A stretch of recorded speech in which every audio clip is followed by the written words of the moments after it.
Hello everyone, आज फिर से सिलाई से जुड़ी जानकारी की वीडियो लेके आ चुकी हूँ। ये 5 टिप्स अगर आपने फॉलो कर लिए तो आपकी कुर्ती 100% परफेक्ट बनी। आज तक आपको किसी ने ये कुर्ती बनाने के 5 सीक्रेट नहीं बताए होंगे, क्योंकि कोई पूरी जानकारी बिल्कुल भी नहीं देता। आधी अधूरी जानकारी से काम भी आधा अधूरा ही आता है और बिगनर से मिस्टेक बहुत ज़्यादा होती हैं। कुर्ती बनाने के 5 सीक्रेट आप नहीं जानते, इसीलिए आपकी कुर्ती में कोई ना कोई खराबी आ ही जाती है।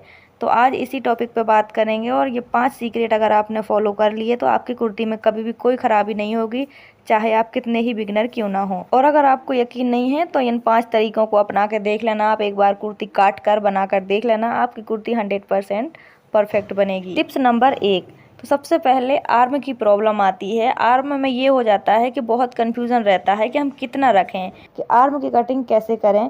अलग अलग साइज़ के हमारे चेस्ट के मेज़र होते हैं, तो किस साइज़ में हमें कितना आर्म रखना चाहिए आज मैं वही बताऊंगी। तो जैसे कि 40 चेस्ट है तो इसका 1/4 पार्ट होता है 10 इंच। 10 इंच पर चेस्ट का निशान लगाते हैं, ये हमारी होती है फिटिंग की, और 2 इंच एक्स्ट्रा मार्जिन का। ऐसे ही जब हम बाजू की कटिंग करते हैं तो उसकी आर्म पर भी हमें निशान लगाना होता है एक परफेक्ट फिटिंग का। तो परफेक्ट फिटिंग का जैसे चेस्ट का हो गया 10 इंच, और वैसी आर्म पे हमें 10 इंच की जगह 1 इंच कम करना होता है, 9 इंच पे लगाना होता है आर्म पर। और फिर जितना ही आपने सूट में मार्जिन रखी है 2 इंच या 1.5 इंच, फिर उतना ही हमें बाजू में भी मार्जिन रखना होता है। अगर बाजू में कम मार्जिन रखो तो फिर वो सूट से मैच नहीं करती, ऊपर नीचे होती है और बिगनर को कन्फ्यूज़न होने लगती है कि हमारी बाजू कम हो रही है। तो मार्जिन उतनी ही रखें जितनी आपने चेस्ट में रखी हुई है मार्जिन, लेकिन जो फिटिंग का निशान है वो चेस्ट के अकॉर्डिंग 1 इंच कम लगाना होता है आर्म में। अगर इस तरीके से आप कटिंग करते हैं तो बाजू आर्म पर 100% परफेक्ट बैठेगी। आप इस तरह एक बार कट करके देख लेना। टिप्स नंबर 2, सूट की लंबाई। तो फ्रंट सूट की लंबाई में बिगनर से ये गलती हो जाती है कि अगर उनकी लंबाई 40 है तो वो 40 ही रख देती हैं, लेकिन कई बार कपड़ा लंबाई में कम होने की वजह से ये प्रॉब्लम हो जाती है। तो पहली बात बता देती हूँ, अगर कपड़ा कम है तो आप अपनी जो फिटिंग है लंबाई के अनुसार आप जितना, अगर 40 है आपकी लंबाई तो 40 ही रखें। और 2 इंच अंदर फोल्डिंग या 1 इंच अंदर फोल्डिंग के लिए आप तुरपन जब करते हैं तो उसके लिए अलग से पट्टी लगा के अंदर की तरफ फोल्ड करके उसमें तुरपन कर दें, तो इससे आपका सूट कभी भी लंबाई में कम नहीं होगा। और अगर लंबाई में कपड़ा पूरा है आपके पास तो 3 इंच कपड़ा एक्स्ट्रा लेकर चलें। जैसे आपकी लंबाई पूरी तैयार 40 इंच है तो 43 इंच रखें, क्योंकि कंधे में कई बार आधे इंच से ज़्यादा कपड़ा दब जाता है।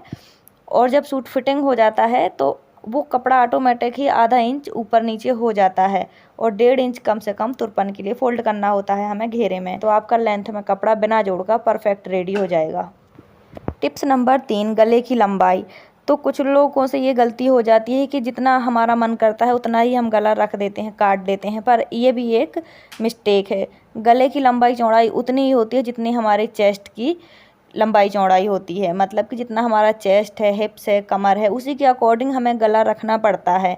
ऐसा नहीं है कि हमारा चेस्ट 40 है और हम गले की चौड़ाई 2 इंच रख लें या फिर 4 इंच रख लें, इससे गले बिगड़ जाते हैं। तो ये बहुत इम्पोर्टेंट स्टेप है। अगर आपकी 20 चेस्ट है, ये सबसे कम बता रही हूँ मैं, अगर 20 इंच चेस्ट है तो आपको 2 इंच गले की कटाई में, मतलब चौड़ाई, तो आपको 2 इंच गले की चौड़ाई रखनी चाहिए और 4 इंच लंबाई, इससे ज़्यादा नहीं रखना चाहिए। लेकिन अगर आपकी 35 या 36 इंच चेस्ट है तो आप 2.5 इंच गले की चौड़ाई रख सकते हैं और 5 इंच गले की लंबाई रख सकते हैं। और अगर आपकी जो चेस्ट है वो 40 से 45 है तो आप 3 इंच रख सकते हैं गले की चौड़ाई और 6 इंच गले की लंबाई, इससे ज़्यादा नहीं। तो जैसे कि मैंने आपको बताया है कि जितना हमारा चेस्ट होता है उसी के अकॉर्डिंग हमें गले की लंबाई चौड़ाई रखनी होती है, वरना गले ख़राब हो जाते हैं। और अगर आपकी जो चेस्ट है वो 50-55 है तो 3.5 भी गले की चौड़ाई रख सकते हैं, और कम से कम 7 से 7.5 आप गले की लंबाई रख सकते हैं। अगर आप इस तरह से गले कट करेंगे चेस्ट के अकॉर्डिंग तो आपके गले में ना कभी कंधे गिरेंगे, ना ही गले लटकेंगे, और ना ही किसी तरह का आर्म में झोल आएगा। टिप्स नंबर 4, मेन मार्किंग होते हैं हमारी सूट की फिटिंग के 3, चेस्ट, कमर और हिप्स। अगर आपने सूट की लंबाई बढ़िया बना ली है, अच्छी बना ली है, लेकिन चेस्ट, कमर और हिप्स में फिटिंग नहीं आई तो आपका सूट बिल्कुल बेकार है, वेस्ट है। तो इसके 3 नाप होते हैं जिनको हमें फॉलो करके करना होता है, चाहे वो किसी भी साइज़ का हो, चाहे टेलर बनाए, चाहे घर की लेडीज़ बिगनर बनाए, कोई भी बनाए, लेकिन ये 3 3 मार्क बहुत ज़रूरी होते हैं सूट की कटिंग में। अगर इनके अकॉर्डिंग सूट कट गया तो आपका सूट कभी भी नहीं बिगड़ेगा, चाहे आप लूज़ बनाएं या टाइट बनाएं। तो पहला होता है 7 इंच पर एक मार्किंग, एक 14 पर और एक 21 इंच पर। ये लंबाई में होता है। जैसे हमने लंबाई सूट की 40 रख ली तो कंधे से 7 इंच नीचे एक निशान लगाएं, एक 14 और एक 21। तो जो 7 पे होता है वो चेस्ट होता है, 14 पे कमर होती है और 21 इंच का जो निशान होता है उस पर हिप्स होती है। यही परफेक्ट होता है ज़्यादा से ज़्यादा। अगर कोई बहुत हेल्दी है या लंबा है तो उसके लिए 22 इंच पे निशान लगाया जाता है हिप्स का, इससे ज़्यादा नहीं किया जाता है। टिप्स नंबर 5, किस साइज में हमें सूट का घेरा कितना रखना चाहिए, ये बहुत सारे लोगों को पता नहीं होता। सूट का घेरा हमेशा हिप्स के अकॉर्डिंग ही रखना पड़ता है। बहुत सारे लोगों को ये चीज़ पता नहीं होती है और इसमें भी गलती हो जाती है। हिप्स अगर 40 है तो घेरा हमें 10 इंच रखना होता है। आधा इंच या 1 इंच ज़्यादा भी रख सकते हैं, लेकिन इससे ज़्यादा रखने से सूट की लंबाई में झोल आने लगता है, लटकने लगता है सूट पैरों की तरफ। तो हिप्स के अकॉर्डिंग ही घेरा रखना पड़ता है। ये बहुत इंपॉर्टेंट स्टेप है, इसे फॉलो ज़रूर करें। और ये जो मैंने आपको 5 स्टेप बताए ये बहुत इंपॉर्टेंट है, ये कोई नहीं बताता। अगर आपने ये 5 स्टेप फॉलो करके सूट की कटिंग की तो आपकी सूट की परफेक्ट फिटिंग बनेगी, इस बात की गारंटी है मेरी। और फ्रेंड, मैं जो भी सिलाई के तरीके, टिप्स या ट्रिक्स आपको बता रही हूँ ये 100% वर्क करते हैं, परफेक्ट हैं, क्योंकि मैं सिलाई करती हूँ, मैं लेडीज़ टेलर हूँ, ये मेरे रोज़ का काम है, तभी मैं आपके साथ शेयर कर पा रही हूँ।